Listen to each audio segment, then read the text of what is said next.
Controversial filmmaker Michael Moore, the target of a federal investigation.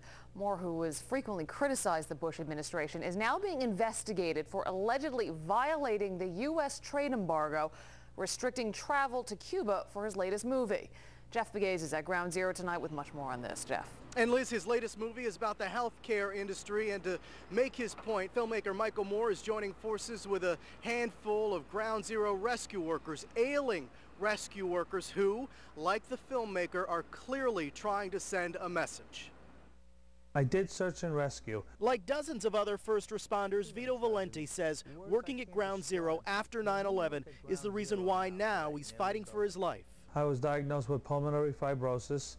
I need a double lung transplant. He isn't one of the subjects of Michael Moore's latest documentary, but he certainly supports it. It should tell the United States, it should wake up the United States, because obviously the government's not doing nothing for us. And the government is taking notice of the controversial filmmaker's latest project. The Treasury Department is investigating Moore. The government accuses the Academy Award-winning filmmaker of possibly violating the U.S. trade embargo with Cuba.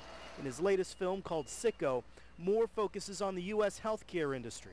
And to contrast and compare, he took 10 ailing Ground Zero rescue workers to Cuba, Castro's Cuba.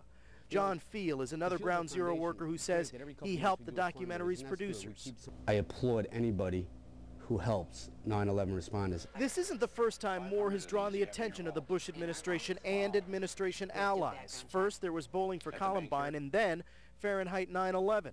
Moore's critics have accused him of distorting the facts, and with his latest project, he stirred up more controversy. Although he hasn't yet responded, the film's producer is responding. Our healthcare system is broken, she says. The efforts of the Bush administration to conduct a politically motivated investigation will not stop us from making sure the American people see this film. Controversy, of course, generates attention. The film premieres next week at the Cannes Film Festival in France. We're live at Ground Zero. Jeff Pegues, Channel 7 Eyewitness News.